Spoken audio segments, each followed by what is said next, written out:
Assalamualaikum warahmatullahi wabarakatuh. Selamat datang kembali di channel Pak Tia Motor. Kali ini kita akan menangani sepeda motor Scoopy. Keluhannya kalau di jalan yang tidak rata itu bunyi klak klak klak klak kayak gini ya.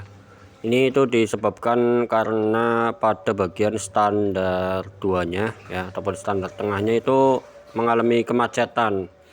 Nah, di sini untuk standar yang balik lagi untuk bisa kembali itu tidak balik sempurna ya, jadi tertahan.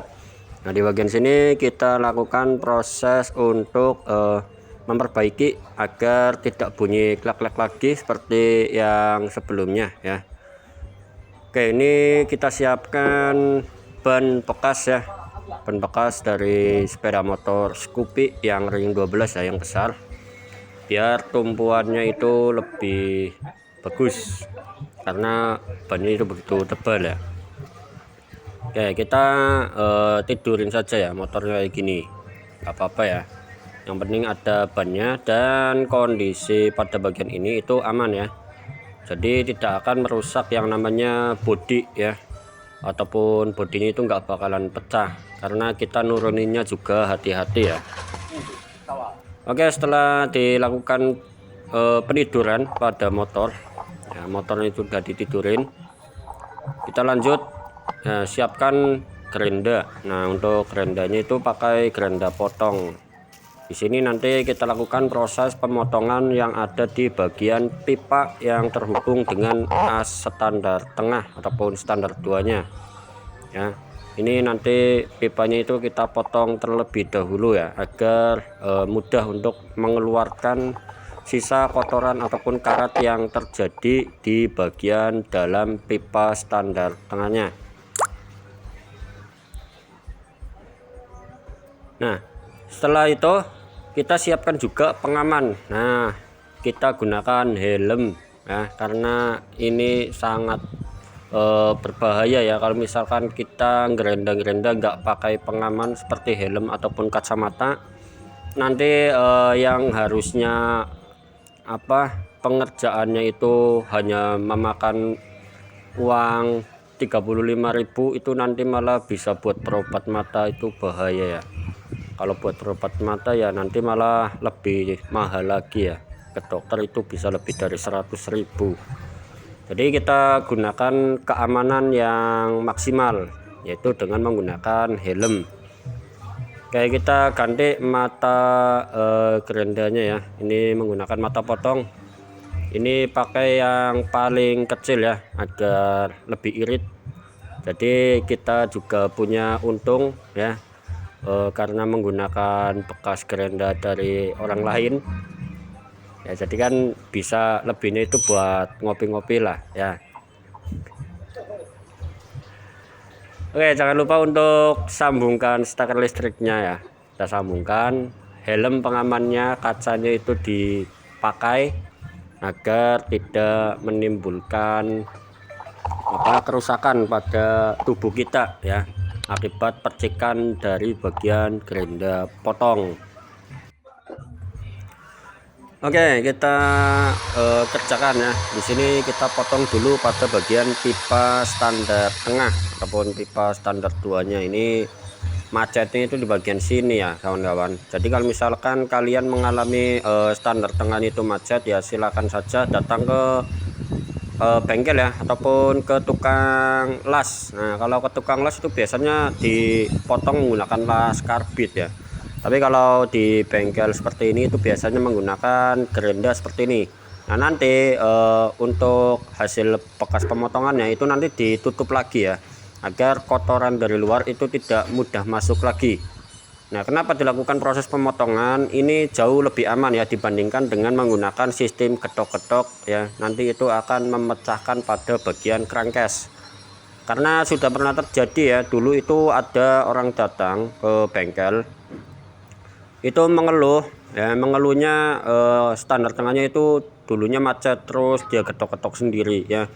Setelah digetok-getok malah crankcase-nya itu pecah. Aduh, malah nambah biaya lagi ya, yang harusnya 35.000 itu sudah tinggal terima beres ya, itu malah nanti harus ngelas crankcase ya. Ngelas crankcase itu biasanya nyampe 100.000 lebih ya, jauh lebih mahal. Apalagi mesinnya itu harus diturunkan, alah itu jauh lebih mahal lagi.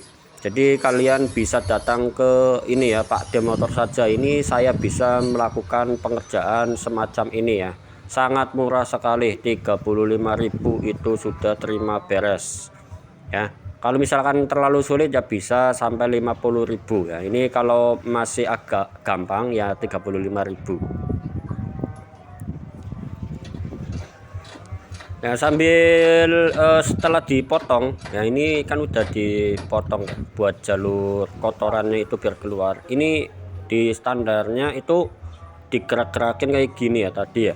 Ini digerak-gerakin agar apa, kotorannya itu bisa keluar. Nah, setelah keluar nanti baru asnya itu bisa dilepaskan. Kalau asnya itu udah lepas, itu nanti harus digerinda pada bagian asnya ya. Nah, nanti dalam video bisa kalian lihat saja ya.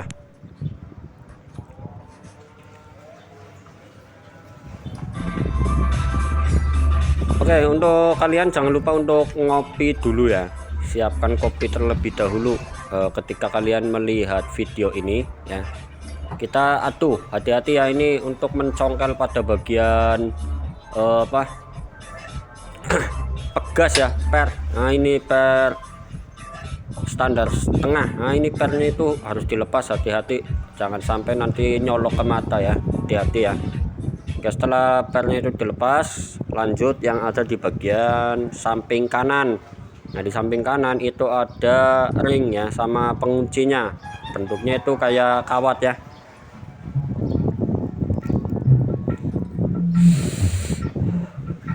Oke, ini kita gunakan tang panjang seperti ini ya untuk kita ada bagian kawatnya. Untuk kawatnya itu kayak gini ya, kawat pengunci. Terus ada ringnya seperti ini. Nah, setelah itu tinggal kita tarik saja asnya sambil kita gerakkan pada bagian standar tengahnya ya.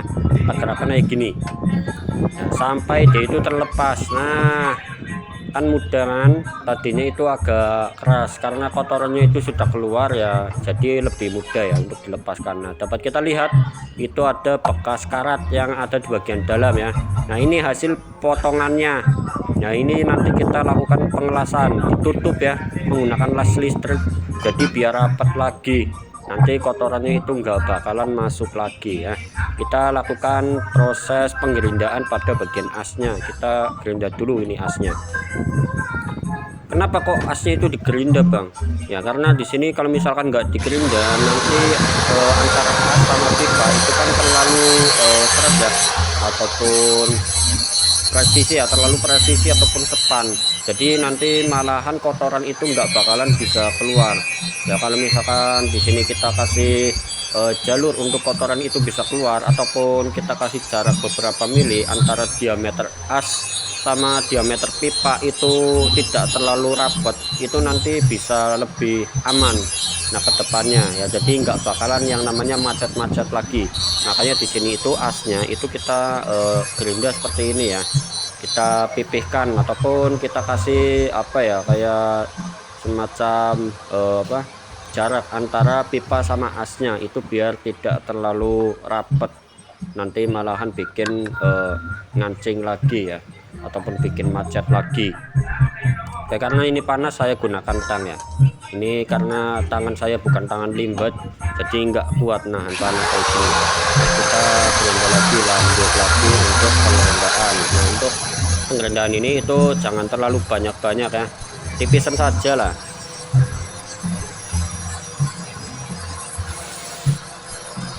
Nah, tipisan saja ya, nggak usah banyak-banyak. Kalau misalkan terlalu banyak nanti ketipisan malah nanti patah ya, malah bahaya. Jadi kita gunakan seperti ini saja, kita gerinda saja. Terus setelah itu kita lanjut proses pengelasan pipa yang tadi sudah kita potong. Nah, ini kita siapkan dulu ya kameranya agar kalian itu bisa melihat secara full bagaimana proses perbaikan standar tengah ataupun standar 2 pada sepeda motor Matic itu yang macet. Intinya sekali lagi itu jangan sampai kalian getok-getok menggunakan yang namanya palu bogem ya, ataupun martil yang terlalu besar, itu nanti malah crankcase-nya itu bisa patah, nanti malah bikin kalian itu tepok jidat, harus ngelas crankcase, sama harus diturunkan mesinnya, itu malah lebih repot lagi. Lebih baik kalian serahkan kepada ahlinya saja ya, ahli di bidang otomotif. Nah, di sini kita lakukan pengelasan dengan menggunakan kacamata. Nah, jangan lupa kacamata lasnya itu dipakai. Kalau nanti kita nggak pakai kacamata, bahaya ya, nanti mata kita itu bisa jadi rusak, bahkan itu bisa minus. Kalau bisa itu pakai kacamata yang kayak gini ya, itu terang, sedikit terang, jadi nggak terlalu gelap. Ini murah ya harganya, saya beli kemarin itu 10.000 ini. Nah, jadi ini kita gunakan kacamata yang baru ya, kita proses lah seperti ini. Nah, ini jauh lebih enak ya pakai kacamata daripada tidak pakai kacamata. Nanti malah mata kita itu kayak berasa kayak kunang-kunang ya. Nanti malamnya itu malahan matanya itu seperti ada pasiran kalau kita itu tidak menggunakan yang namanya kacamata. Nah, terus buat kalian kalau misalkan melakukan proses pengelasan itu seharusnya kasih yang namanya kipas ya, agar hasil asap yang diakibatkan karena proses pengelasan itu tidak masuk ke mata ataupun bahkan kehirup oleh kita. Nah, jadi harusnya itu ada kipas yang mengipasi pada bagian ini ya, yang kita las, jadi asapnya itu enggak bakalan kehirup sama tubuh kita. Nah, ini setelah sudah selesai, kita hilangkan kotoran dari sisa pengelasan ya, kita hilangkan dulu.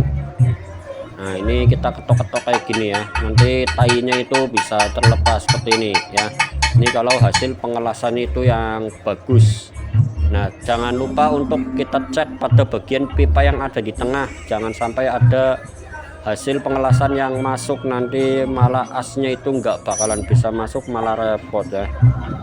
Oke, kita lanjut untuk pengelasan tahap kedua biar lebih rapat lagi agar kotoran itu tidak mudah masuk ke dalam pipanya. Nah, di sini kita dua kali ngelas. Kenapa kok harus dua kali? Ya karena kalau misalkan satu kali itu biasanya nggak rapat. Jadi kita lakukan yang namanya pengelasan kedua seperti ini ya, agak tipisan saja ya. Untuk ampernya itu di kisaran 70 ampere ya, jangan terlalu besar nanti malah pipanya itu bolong, dan jangan terlalu kecil. Kalau misalkan ampere pengelasan itu terlalu kecil, nanti kita ngelasnya juga susah ya, malah lebih gampang yang di antara 60 ampere sampai di 75 ampere. Jadi enggak terlalu kebesaran ataupun terlalu kekecilan ya, ini sedang ya. Jadi untuk hasil proses pengelasannya itu jauh lebih maksimal dan lebih bagus. Oke, saya akan membakar rokok dulu ya.